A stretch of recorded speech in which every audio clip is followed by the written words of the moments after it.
Ana Mercedes Vallá.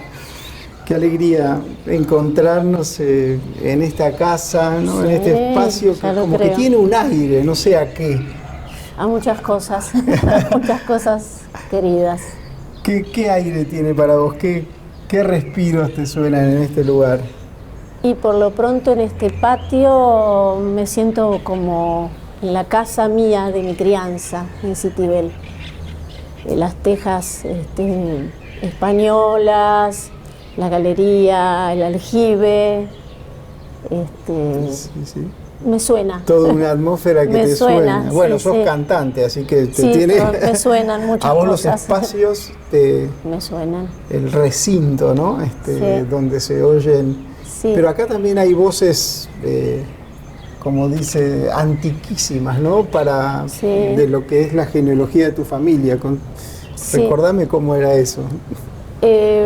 Por lo que yo sé, mi abuela paterna, María Eugenia Carranza Casares, era descendiente de una sobrina de María Antonia Paz y Figueroa. De mamá Antula. De la mamá Antula. Que vino de Santiago del Estero a Buenos Aires. Exactamente. Predicaba en esta casa hace décadas y siglos retiros espirituales ignacianos y es pariente lejana tuya entonces. Sé que creo que construyó ella esta casa. Eso especialmente para los ejercicios, creo, pero no sé, habría que averiguar. Recién veía una de los bustos, digamos, de las esculturas que hay con su rostro allí en otro de los claustros y la verdad que hay un parecido físico más que interesante. Sí, se parece a mi abuela muchísimo, a una prima mía. Y vos me dijiste qué parecida que sos, así que algo tendré Sí, y mujer emprendedora en el sentido de seguir una vocación inusual, aquella, ¿no? La de mamá Antula, de atravesarse media Argentina con una intuición, ¿no es cierto? Con una intuición, sí. Pero bueno, tu camino de vida tiene también, ha sido algo así, ¿no? Como con una antorcha, te imagino, yendo adelante en los desafíos que vos misma te has ido planteando. Sí, o que la vida me invitó, ¿no? Yo lo veo muy así. Sí. Más que algo que sale de mí, tengo un objetivo, sino yo siempre siento un poco la invitación. Ajá. ¿No? La invitación de la vida, mira, ahora por acá. Sí. Eso. Y en el canto a veces uno proyecta también algo de eso, ¿no? Porque vos cuando cantás, yo te tengo muy registrada en tu canto, en el escenario o en las distintas formas, uno está como mirando, ¿no? Como de alguna manera proponiendo, ¿no? El que canta propone de alguna manera. Y esa invitación que vos decís, ¿cómo has ido viviendo las distintas etapas de tu vida esa invitación? Digamos la invitación a cantar y las demás invitaciones que se fueron dando. Mira, la invitación a cantar, mi madre siempre decía que yo cuando tenía 1 año no tenía dientes todavía, pero que cantaba, hablaba y cantaba. Mira. Que cantaba increíblemente afinado y que cantaba. Eso contaba mamá. ¿Que eran cuántos hermanos ustedes? Porque eso lo decía de vos, no de todos los demás. No, nada era más algo que, singular tuyo. Lo decía de mí, pero bueno, mi madre tuvo 10 hijos, mi madre y mi padre tuvieron 10 hijos, sobrevivimos 9, uno murió cuando era muy chiquito. Y sí, yo también vi como mis hermanos eran muy afinados también. Ajá. Pero bueno, sobre mí, yo te cuento el testimonio, porque no me acuerdo, cuando tenía ni 1 año ni 2. ¿Vos en qué orden estás de los? Yo soy la mayor. Sos la hermana mayor. Yo soy la hermana mayor. Bueno, sé que lo que yo decía de la antorcha y demás. Sí, yo soy hermana mayor. No, impresionante. Soy bastante número 1. Sí. Me toca liderar, por decirlo así, o llevar... Sol y Luna en Aries, ya que habíamos hablado, o sea, el que empieza. Rata en el horóscopo chino, también la que empieza. tengo bastante de eso. Y sos muy determinada en la fe, o sea, por eso yo te digo esto de la antorcha, ¿no? Sí, de cómo has llevado las cosas de tu vida, tu misma familia, que también son unos cuantos. Contame un poquito cómo. Y tenemos con Juan Carlos 5 hijos. Sí. Así que bueno, es un número. Y una cantidad de nietos también. Y 3 nietos. Y 3 nietos. Así que sí, es una linda familia, una linda experiencia, muy enriquecedora. Y entonces tu mamá, vos tenías 1 año y ella decía que aún no teniendo dientes ya, o sea, eras una vocal. Porque los dientes de alguna manera sirven para después me masticar. crecieron caóticamente, pero sí, mamá contaba eso, así que eso es muy, muy linda tu imagen. Era una vocal, una voz. Como una vocal, claro, sí, una voz, ¿no? Porque está esta distinción de que primero fue la voz en relación al bautista, ¿no? Sí. Y después es la palabra que es Jesús. Y yo creo que cuando se empiezan a determinar, los dientes tienen mucho que ver en eso, ¿no? Y aparece el habla, aparece la palabra, pero esa voz, tu mamá, de alguna manera dio a entender que tenía un sentido musical y te lo hizo, te lo recalcó. Sí.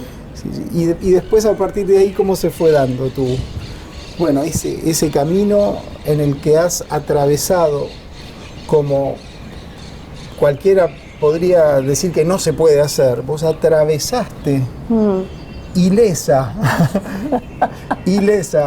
una vida familiar nutrida, muy nutrida y muy demandante, con esa voz, ¿no? Y con esa vocación de ser cantante, de ser docente, muchas otras cosas más, directora de coro. Pero ¿cómo se fue dando que a partir de ya que hablabas y que, bueno, ese camino se te fue siendo claro para vos? Bueno, yo me acuerdo que cantaba desde que era muy chica. En casa cantábamos mucho, porque mamá cantaba mucho. Mamá era una melómana excelente, conocedora de la música y además entusiasta y con un gusto diverso de la música. Entonces eso también fue muy interesante en mi formación. ¿Y ella misma cantaba o se escuchaba? Ella cantaba, jamás estudió música. Mi madre tenía un talento para todas las cosas, era una gran artesana. Mi madre pintaba la casa, pero hacía telar. Albañil también. Sí, todo, arreglaba todo. ¿Y les cocinaba a los 9? No, precisamente esa era la parte que no. Nunca le gustó la cocina. Mamá era artesana, entonces tenía siempre, en todas las casas había un lugar que era el taller de mamá. Mira.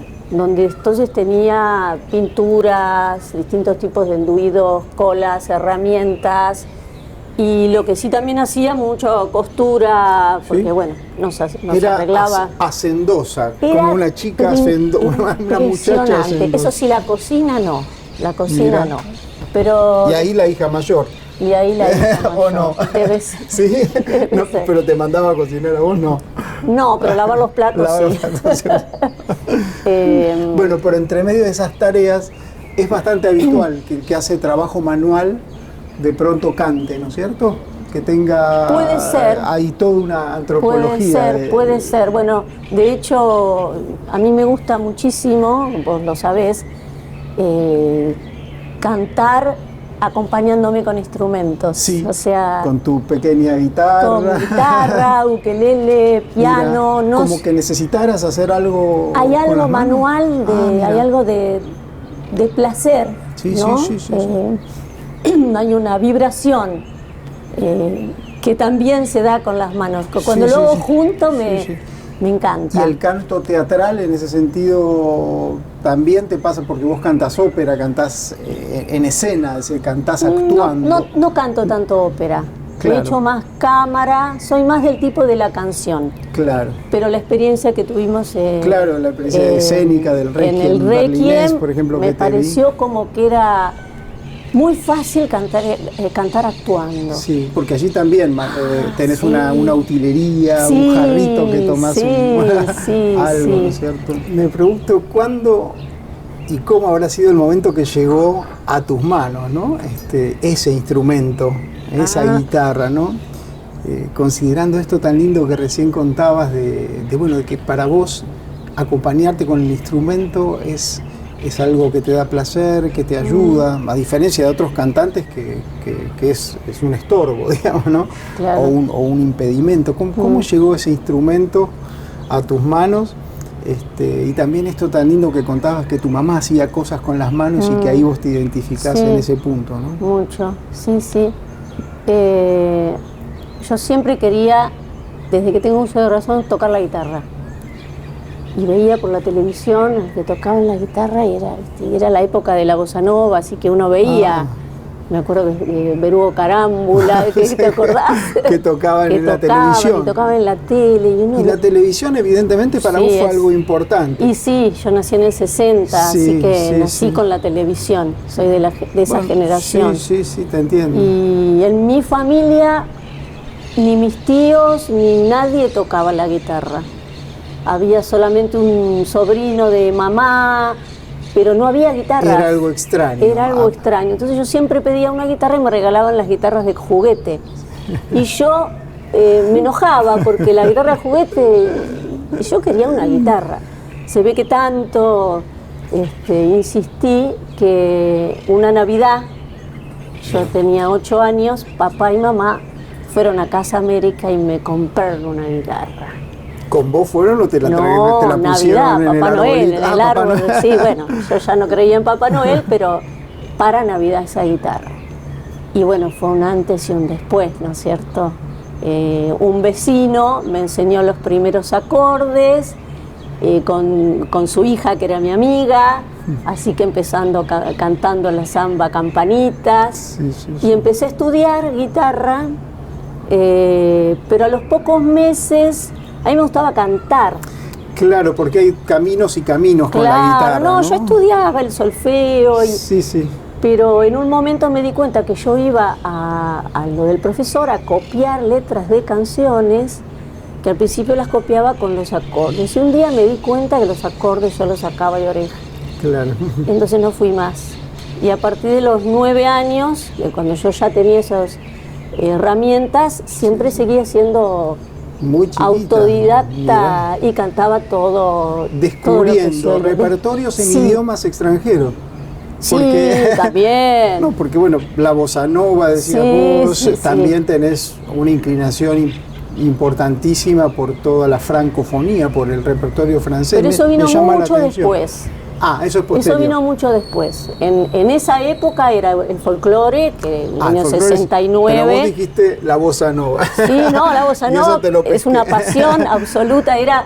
Como una fascinación. Sí, una fascinación que tuve que aprenderla, no es tan fácil. No, incluso desde el punto de vista del acompañamiento son armonías y acordes que, las armonías y el ritmo no se sacan no es tan sencillito. Cual, pero bueno, había... ¿Y qué te permitía ese ritmo? ¿Por dónde te producía una atracción? Mira, yo tenía una atracción fatal por la música y entonces para mí todo era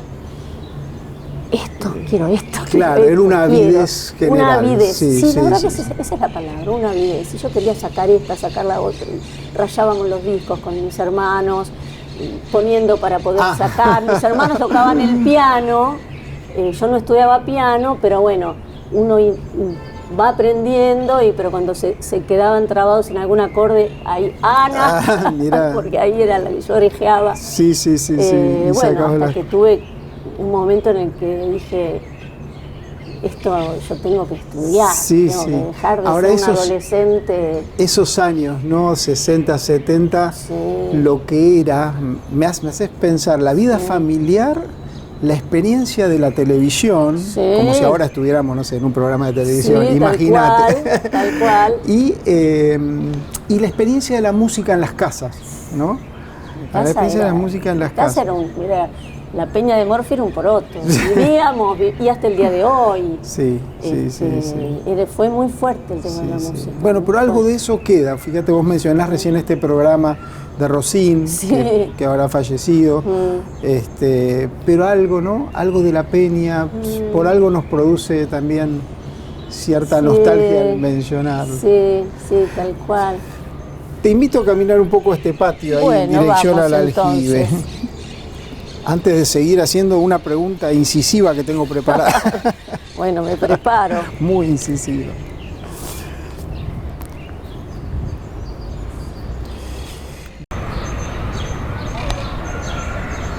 Esto que hablábamos de la televisión o el televisor, que era este mueble que estaba el piano, ¿no? La cómoda. Pero en relación a algo que en una familia numerosa, como la que vos integraste y también formaste, es la visibilidad. La visibilidad de cada uno. Existir. Existir en medio de un berenjenal.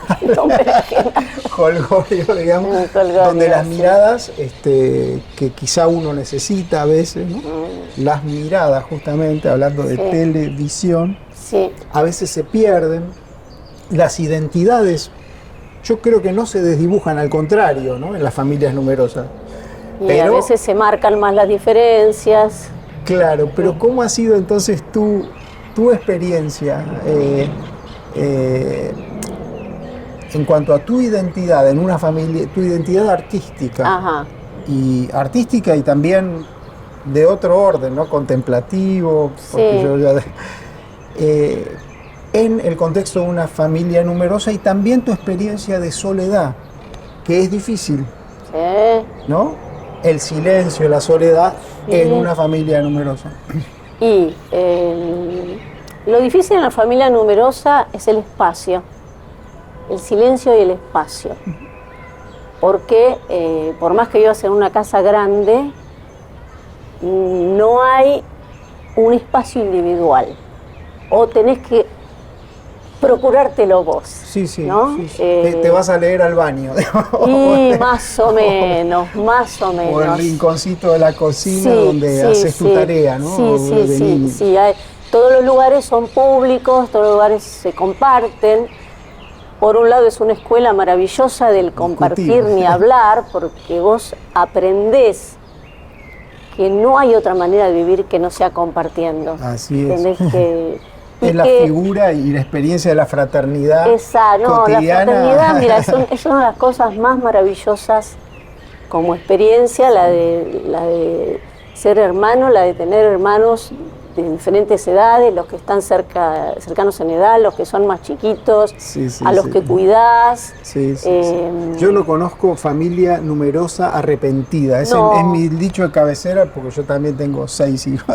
Claro, sí. ¿No? Por eso que vos decís. Y es una experiencia también musical, es sonora, hay muchas voces, sonora. Es coral, pero por eso el silencio, el lugar donde ensayar, donde preparar las cosas. ¿Cómo te lo has procurado? Como pude, lo hice como pude y siempre lo encontré, siempre me las arreglé, digamos. Crecí un poco con esa falta, además me casé joven y tuve hijos y que en la casa chiquitita, o sea que también uno sigue en eso, ¿no? También está la Argentina, ¿no? Pelear, ni hablar. La cotidianidad, el sustento, la educación de los chicos. Totalmente. Gracias a Dios, Juan Carlos, mi marido, también es el mayor de 7 hermanos, así que en eso como que tenemos los mismos traumas o bastante parecidos y necesidades a veces que ahora disfrutamos. Dificultades y soluciones que no han tenido trabas, digamos, en articular. Totalmente. Recién usaste una palabra que me encantó, me las arreglaba, ¿no? Y esa palabra arreglo me hizo acordar lo que decías al principio de tu mamá. De mi mamá, vivía arreglando. Era como arregladora de cosas, ¿no? Era una gran arregladora. Y un poco nos transmitieron nuestros padres esa filosofía, bueno, te las podés arreglar. Bueno, y en la música ¿vos te haces tus propios arreglos o no? Tiene mucho que ver con eso. Porque vos sos tu arregladora, sí. Sos tu acompañadora, sí. Y sos la cantora de vos misma. Sí. Y cuando alguien me acompaña, soy la que consigo la sala y esas cosas. En ese caso serías la procuradora. La procuradora, sí, hay algo así de, tal vez de supervivencia, no sé, o de... también, vida, ¿no? De vida. De vivencia. Sí, de vivencia. También de arrojo o de originalidad. Yo siento también que tal vez que hay algo como fuera de molde. Sí, yo diría que ahí hay una palabra que podemos usar ahora, sobre todo en este lugar tan inspirador, que es la pasión, ¿no es cierto? Nada de lo que significa esto que estamos hablando se hace sin pasión, ¿no es cierto? Totalmente. Eso es una palabra que yo la siento como que me define. Sí, indiscutible. Mi madre era así también. ¿Cuál sería la fuente, decíamos recién, de esa pasión? O por ahí tenemos dos columnas acá, yo te diría pasión y motivación. Ah, qué interesante diferencia. Es muy difícil para mí, porque soy muy pasional. Entonces, es como que tu esencia siempre está ahí, apasionada, como algo muy intuitivo, que es difícil de desentrañar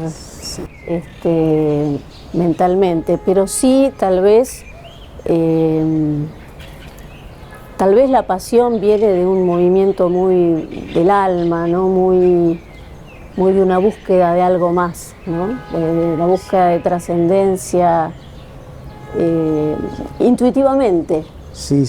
A mí me da la impresión de conocer tu canto, ¿no? Y tu mirada, tu perspectiva, que a vos la pasión se te despierta por cosas que te sorprenden. Sí, seguro. Como que es una pasión disparada por algo contemplativo de distinto orden. Sí, ¿no? Segurísimo. Y que eso de alguna manera te enloquece. Sí. Como se dice de la locura del evangelio, ¿no? Sí, tal cual, te enloquece. El cielo, lo que fuera, y que ahí tu espíritu camina. Pero ¿y cuáles son entonces esas ventanas en las que a vos has sido admirada, sorprendida por lo que has contemplado y que te han motivado desde siempre, que yo sé que son más de una, ¿no? Mira, mi sorpresa y mi pasión, por ejemplo, la religión es una. Yo desde que era chica tenía pasión por saber ese algo más, ¿no?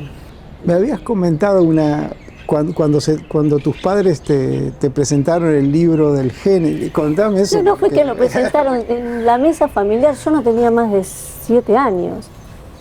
No era la mesa familiar, estaban papá, mamá, amigos, alguien más había. Y no sé, nombraron el Génesis. El libro del Génesis. El libro del Génesis. Pero, ¿y qué es? Y es el libro donde está escrito cómo se hizo el mundo. Yo pensé, pero ¿cómo nunca me dijeron? Pero ¿hay un libro donde está escrito? Sí, pero ese libro lo tenemos, sí. Y entonces trajeron la Biblia, el Génesis. Y yo decía, ¿cómo es posible que exista esto? Yo pensé que ¿cómo no me contaste que existía? Y sí, realmente siempre fue una pasión. Además, mis padres eran religiosos. De todos los libros, es ese el que te tocó, ¿no? Es el libro de la creación. La creación, tantas otras cosas. Pero a vos me parece que hay algo de lo celestial. De lo celestial, sí. Y de lo cósmico. Eso sí, siempre me ha atraído. Comentábamos antes que desde que era chiquita me apasionó la astrología. Cosa que desde el punto de vista oficial con la religión se lleva mal, porque siempre en el punto de vista superficial. Sí, ¿no? Antiguamente los monasterios, la educación, el medioevo que se basaba en el quadrivium, la astronomía, la filosofía, la música, la teología, eran las 4 columnas, sí, decíamos, ¿no? sí. Pero la mirada de los astros del cielo, era algo importante. El cielo, sí. Sí, lo que hay más allá, que lo que hay más allá siempre es lo que hay antes, es el origen también, ¿no? El génesis. También quizá haya una parte de la pasión que a uno se le despierta hasta en el enojo, digamos, la parte peliaguda que uno tiene, ¿no? De pelear la vida, digamos, ¿no? No de pelear mal. Sí. Que yo creo que tiene que ver mucho con la experiencia de los muchos hermanos, de la familia numerosa. Porque el desafío. Claro, ¿quién se comió la manzana que me había guardado? Entonces ahí te aprendes también a ser apasionado, en cierto modo puede ser. Sí, puede ser. Creo que el desafío también es algo, esto que vos decís, lo que te sorprende y lo que te implica un desafío es claro, te entiendo, sí. Es jugoso, ¿no? Sí, el sentirse desafiado por algo que te merece la pena o la pasión, trabajártelo, sin duda. Sí. Bueno, vamos a ir a recorrer un poco la casa un poquito más. Vos te vas para allá y yo para acá.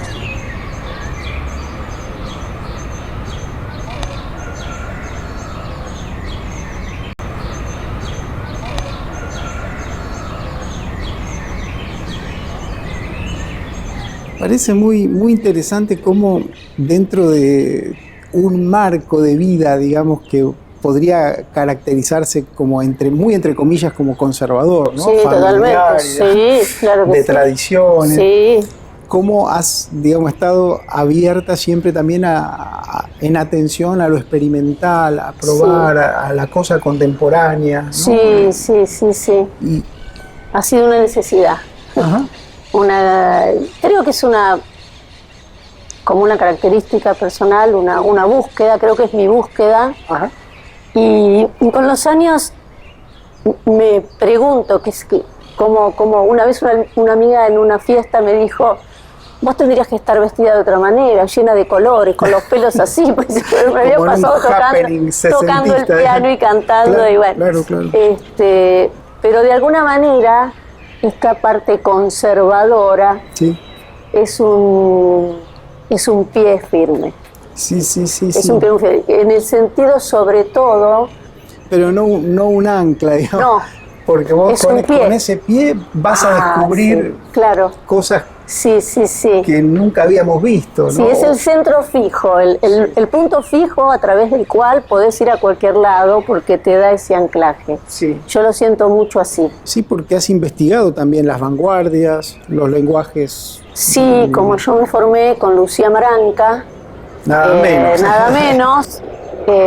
Lucía fue una de las personas claves en toda la vanguardia musical. Era en su tiempo es un cantante. Un buen momento para evocar, ¿no? La figura, cómo no. En este patio lleno de flores de Lucía Maranca, que fue maestra tuya, y que contanos un poco quién fue Lucía Maranca, cuál fue el legado que vos recibiste de ella. Lucía Maranca, bueno, fue un referente de la música contemporánea, de la música del siglo XX, digamos, en la Argentina, intérprete de todo lo nuevo que se escribía en los años 50, 60, 70, y una gran maestra, una gran pedagoga, que también transmitió eso a sus alumnos, los formó. Yo debo reconocer que el primer día que la conocí ya quedé impactada por su personalidad, por la acogida que nos dio. Yo la conocí gracias a Claudio Alzuchet. Sí. Fue muy impresionante porque los dos nos encontramos estudiando dirección coral. Sí.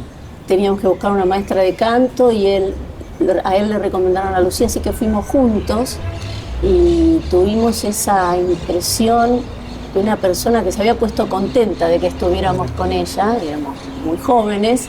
Qué lindo. Y empecé a tomar clases éramos 3. Porque ¿dónde tenía su estudio? En la casa. Siempre pero ¿en qué barrio era? En La Lucila. En La Lucila. En La Lucila, sí, ahí en la calle Bermúdez, así que éramos 3, Claudio, Magdalena Sapiola, otra amiga, y yo. Después Magdalena y Claudio empezaron a no poder venir por una razón y otra, y yo quedé. Pero de alguna manera, desde el primer momento yo capté esa esencia de Lucía que tenía, que era curiosidad, todo lo nuevo, y con un amor, impresionante. Y una gran autenticidad, no había nada superficial nunca en Lucía. Tenía sentido del humor, podíamos macanear, pero ella era una persona sumamente que estaba en la raíz de las cosas. Sí. Qué lindo poder identificar esa parte amorosa que tiene ese lugar de la vanguardia. Mira lo que te estoy diciendo, como si la concepción del hecho más novedoso, más vanguardista, como el que ella se hizo cargo, porque los compositores argentinos del siglo XX eran a través suyo, ¿no? Sí. Que conocían su escritura vocal. Ella, como podemos decir, que fue el canal, el cuerpo, la voz, ¿no?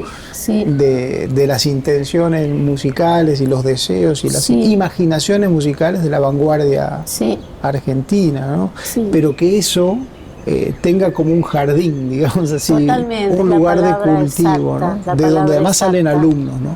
Muchísimos alumnos, además tenía una mística, digamos, de lo que era enseñar.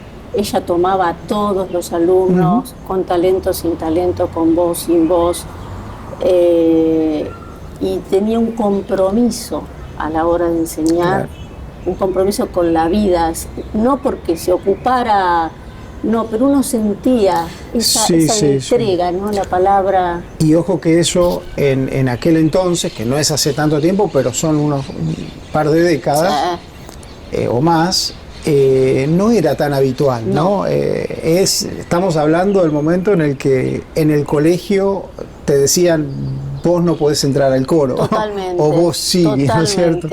En eso era muy vanguardista, Lucía. Claro, y en el canto lírico, en el canto académico, eso era mucho peor, porque era vos te vas a ir al Colón, o vos no servís para nada.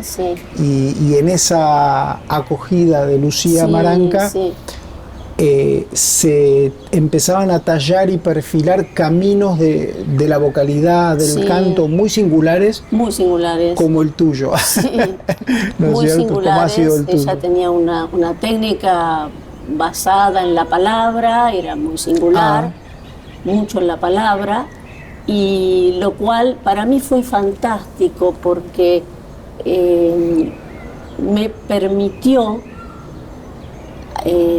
entrar en el mundo del canto clásico, del canto lírico, pero seguir con aquella cosa que yo tuve desde que era chiquita y adolescente del canto popular y poder acompañarme con la guitarra, esa cosa más de estaba ese permiso, y ese espacio de juego, podemos decir. Un espacio de juego, no solamente como permiso, sino también que esa técnica me lo permitía sin ningún tipo de conflicto. Claro, ese tipo de técnica vocal era maleable. Era maleable. Entonces yo cantaba Debussy, cantaba Mozart y cantaba bossa nova, como dijimos hoy. Porque también es cierto que a veces las técnicas vocales son formativas de un estilo. También. Está el que se prepara para el tango. Claro. Sí, eso es verdad. Ahora me quedé pensando, qué interesante que vos contás que tu maestra, Lucía Maranca, enseñaba el canto a partir de la palabra.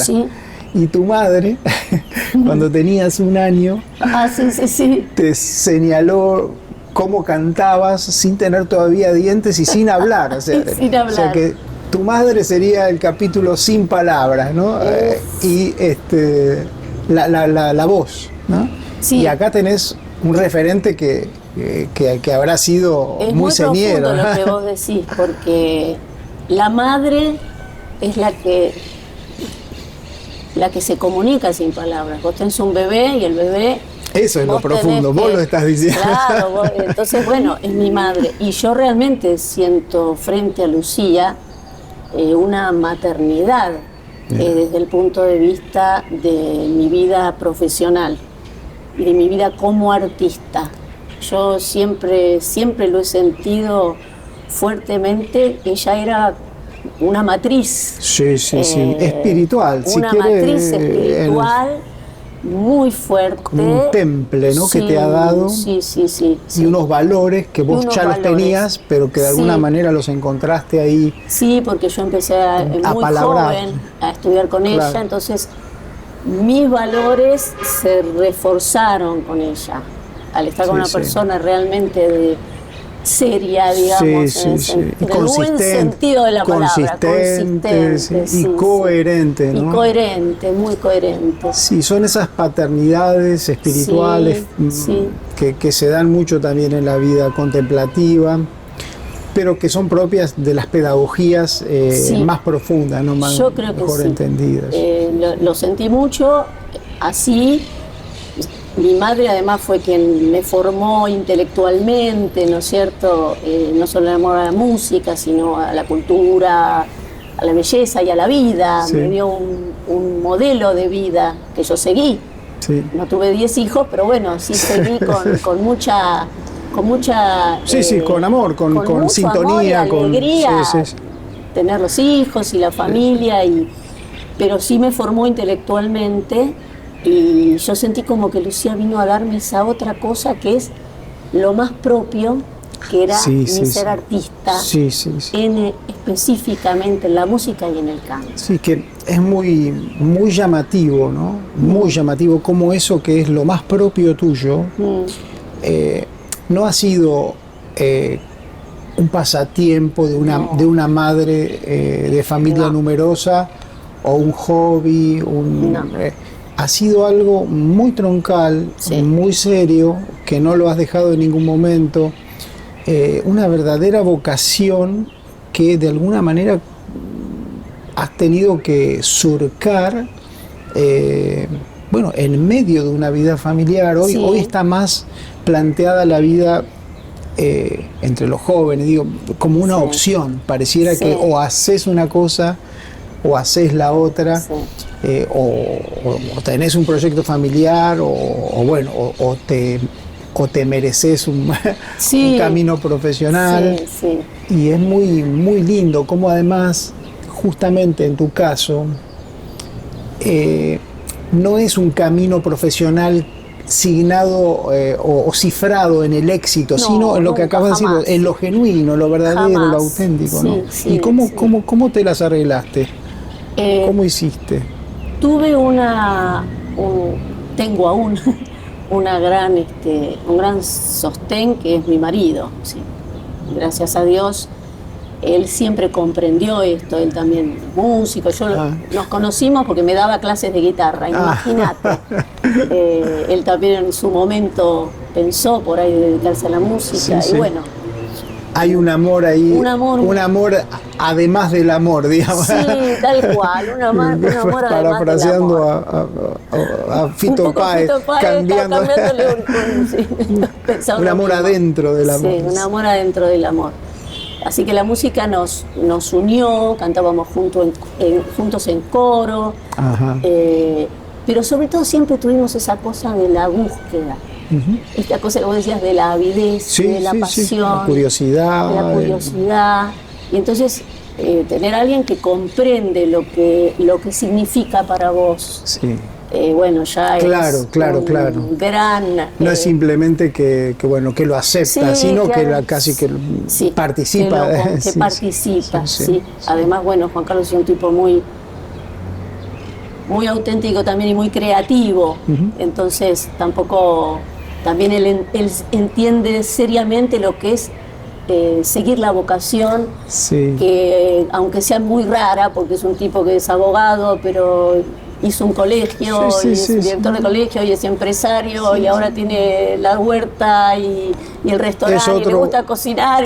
Otro apasionado y creativo, ¿no? Entonces eso me permite a mí me permitió en los tiempos en los que, bueno, criábamos a los hijos y trabajábamos Claro, sí, y de sí. edad, comprender que ese espacio era sagrado, Sí, sí. ¿no? El espacio de mi tiempo para estudiar, de mi tiempo para mi clase, de mis momentos de hacer algún concierto, Sí, sí, sí. sagrado. Importante que lo hayan podido defender, ¿no? De los, Sí. de los no ataques, Sí. sino de las demandas que a veces la cotidianeidad, Sí, las necesidades Sí, sí. te ponen. sí, la misma vida de pareja, que es un Sí, desafío como permanente. porque generalmente esas ilusiones iniciales, digamos, Sí, ¿no? sí, Suelen ponerse a un lado en aras bueno, no, de hacer lo que hay que hacer. exacto, sí, sí, porque eso urge. Sí, y bueno, saliendo de lo de tu maestra, ¿no? De Lucía Maranca, que en buena hora que pudimos recordarla, hablando un poquito de tu propia voz, o sea, ¿qué dirías vos de tu propia voz? Porque ahora no te vamos a hacer cantar, habrá que ir a verte a Sí, alguna de tus sí, presentaciones, pero ¿cómo se define ese timbre, esa característica? Me cuesta un poco hablar de mi voz. Te puedo decir algo que me dijo Lucía Maranca cuando recién empecé a estudiar. Me dijo, mirá, vos tenés una voz un poco chica, me dice, pero vale la pena porque tu voz puede llegar a ser como un rayo. Ah, O sea, Lucía digamos, te dijo lo del claro, rayo, ¿no? como un rayo, o sea, no algo muy fácil, sino que algo como un rayo. Creo que en eso hay algo de... Qué bueno que lo puedas caracterizar Sí. En figuras, digamos, estéticas, sino que me dijiste, bueno, yo soy una soprano lírico dirigera Bueno, pues dramática. yo soy discípula de Lucía Maranca. Entonces, Sí, sí. de todas esas cosas, ahora me interesa conocer y me interesa Sí, saber y estoy estudiando, pero soy discípula de Lucía. Sí, sí. No, o sea, creo que no es que porque fui discípula, sino que yo fui a dar a ella Sí, por sí, eso. sí, sin lugar a dudas. La encontré en el camino, en el momento, porque tal vez eso era lo que necesitaba mi originalidad y mi Sí, esencia. sí. Más allá de que, Como pues una- hay que aprender otras cosas. Una ¿sí? pedagogía que es un descubrimiento, ¿no? De una Sí, identidad sí. Y también como un acto de confianza, ¿no? Totalmente, Porque totalmente. que te digan, bueno, tu voz es pequeña, digamos, Sí. como diciendo, no es muy caudalosa. Sí. Entonces, bueno, es como un rayo. Pero puede ser como un Es- rayo. Realmente Nunca eso es evidentemente muy singular y creo que define perfectamente lo que yo también conozco que es, Claro. que es tu voz, y me viene una cita bíblica que creo que es en el libro del Apocalipsis, se habla del fulgor del electro. El electro es esa velocidad del rayo, ¿no? Y Sí. la velocidad de la luz, donde la voz deviene también en una agilidad, ¿no? Sí. Parecida a la agilidad del pensamiento. Sí. Claro, bueno, pues, si querés, bueno, yo soy una soprano, soprano ligera, Sí, digamos, ¿no? O sea, sí. mi voz es muy liviana y muy flexible. Exactamente. Y siempre allá sueno mejor en las alturas. En las alturas.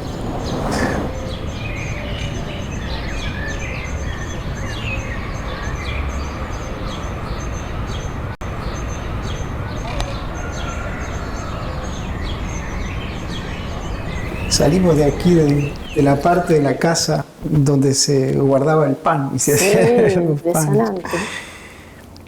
Ana, pregunta, quizás ya la última, para los que, bueno, vos que tenés tanta conciencia, ¿no? De tu propia voz y de la voz en general, ¿qué nos dirías a los que ni nos acordamos que tenemos una voz? Nos tenemos que pensar, ¿no? Y sobre el cuidado de la voz también, ¿no? Diría que, a ver, los cuidados es todo es no abusar, ¿no? Uno puede usar algo, en la medida en que lo usa, está todo bien. El tema es cuando uno abusa. Entonces diría, bueno, tomar conciencia porque es inconsciente, es difícil darse cuenta. Depende mucho también del entorno. En la familia donde todos gritan, bueno, se grita. Acá estamos en un lugar perfecto, claro. Acá el paraíso, acá el paraíso total. ¿No? Y bueno, la voz, lo que pasa es que es muy misteriosa y esto lo cultivamos mucho. Lucía tenía mucha conciencia de eso. La voz te define. Ajá. La voz, tu voz es única, sea como sea. Y en esa unicidad está el valor de esa voz y la capacidad de comunicar. Casi como si la voz es como tu propia alma, entonces requiere algo como eso. Como mucho cuidado. Sí. Y si querés acordarse, ¿no? Tener como una vigilancia. Y hay que descubrirla de alguna primero, manera. ¿no? De alguna manera descubrirla. ¿Y para eso el canto? ¿O para eso al tomar clases? ¿Para eso? Puede ser. Podría ser, puede ¿no? ser un camino. Porque es cierto que con el canto la voz no tiene más remedio que exponerse, ¿no? Bueno, ese no tiene más remedio es interesante, ¿no? Porque muchas veces nos resistimos o tenemos impedimentos psicológicos. Los que enseñamos lo vemos enseguida. Claro. Sí, ¿no? Esto de sacar la voz, claro, poner la voz afuera. Abrir la boca nomás. Sí. Abrir la boca. Sí, la limitación de... Exacto, bueno, lo que pasa es que abrir la boca implica abrirse, ¿no? Entonces no estamos tan acostumbrados a abrirnos, necesitamos un entorno que nos dé seguridad. Sí. Y hasta un proceso, ¿no? Y un proceso, ¿no? Y una confianza, porque también por la boca las cosas salen y también entran. Sí. Bueno, acá estamos a ventanas abiertas de los postigos de esta hermosísima casa. Y bueno, ya llegando al final de este diálogo, tan lindo, gracias. Gracias a vos. Muy agradecida de estar acá. Te dejaría una última provocación a tu decir, ¿no? Tan melodioso. En relación a algo que para vos en este momento sea a tal punto, ¿no? Un tesoro o un descubrimiento que saldrías corriendo a buscarlo, es decir.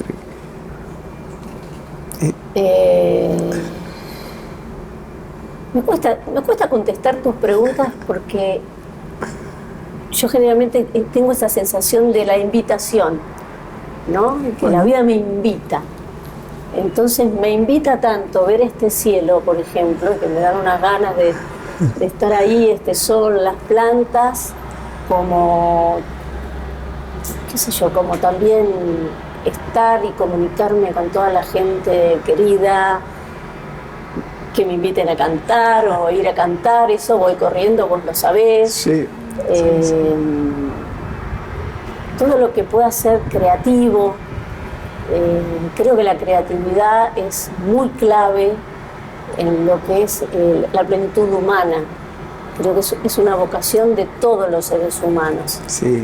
A mí de eso tengo convicción también, y fíjate, ¿no? Qué lindo que el tesoro, en lugar de ser algo para tenerlo, en tu caso es la creatividad, ¿no? Sí, es la... El tesoro es algo que todavía hay que hacer. Que todavía hay que hacer y que de alguna manera sale, ¿no? Ahí va, nos quedamos con eso. Uno sale, el tesoro ya está, pero bueno, hay que encontrarlo, darle la forma para sacarlo y compartirlo. Así sea, y de alguna manera sale, nos quedamos con esa frase. Seguro, así sea. Bueno, gracias. Gracias a vos, Santiago, muchísimas gracias.